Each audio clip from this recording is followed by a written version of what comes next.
Okay, we're back. I should be able to wrap up this exercise here in this video. We now have two listeners. We have a Fahrenheit to Celsius listener and a Celsius to Fahrenheit listener. The Fahrenheit to Celsius was the one we wrote originally, and now we have a new version. This time we're converting degrees Celsius to degrees Fahrenheit. So we read the Celsius temperature from the edit text, convert it to a double, and then we do the math to do the conversion to a Fahrenheit, and we'll display that result. One thing that slipped by that I better be careful with here is when I registered the second listener here. I did a set on-click listener for the second button. I don't want to use the same listener I used for the first button. Otherwise, it'll do the wrong kind of calculation. I need to do my Celsius to Fahrenheit listener. All right, that should do it. That should be good. So we're going to see. I'll take my converter, right-click, run as Android application. It's doing something. I can see that down below. Let me pull up my emulator, and hopefully we'll see a couple buttons displaying themselves here. It says successfully installed. Here's the My Converter. Please enter a temperature. We'll enter 100. And we'll say convert Celsius to Fahrenheit. Yeah, that's 212 degrees. Excellent. Fahrenheit to Celsius. All right, well, that's about right. So 100 degrees Fahrenheit is 37.7 Celsius. We could do, let me make sure here, 0 Celsius should be 32 Fahrenheit. It is. One thing you notice probably is these extra decimal places here.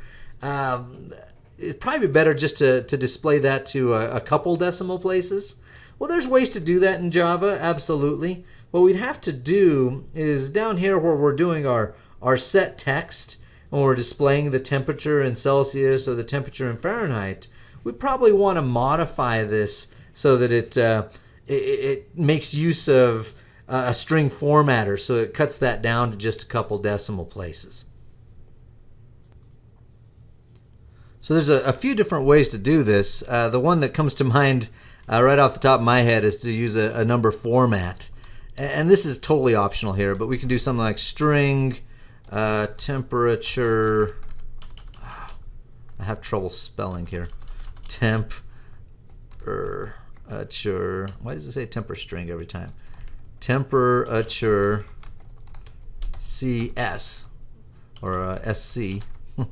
I should come up with better naming conventions here, right?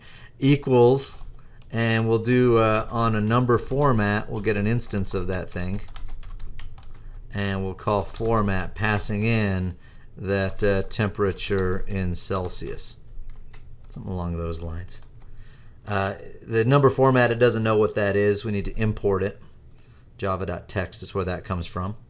And now we can display the string version of this thing, and that'll be formatted down as a couple decimal number.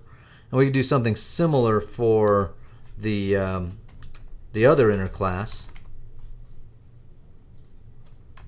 Just change the letters around a little bit. So we'll take the temperature in Fahrenheit, format that as a number, and we'll display that out. Hopefully that works. Let's try it. So right click on my converter, run as Android application.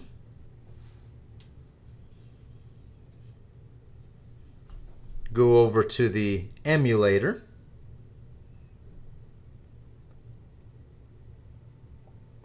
And let's try it out. So we'll enter a temperature. We'll do 0 Celsius to Fahrenheit is 32. Fahrenheit to Celsius, all right, 17.778. So it did just a handful of decimal places. It didn't just go on forever.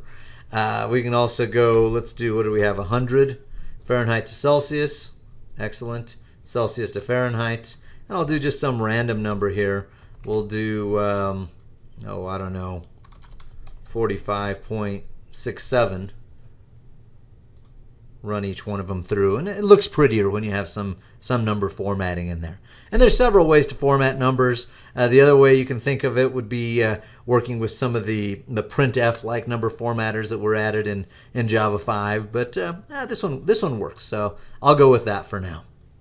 Anyhow, folks, That concludes our Getting Started with Android chapter here. Hopefully you have a better sense of how Android works, what Android is, how to write some Android applications. Hopefully you have a better sense of that now than you did when you started watching these videos. This is Jamie Romero with Learn by the Byte, and thank you very much for watching.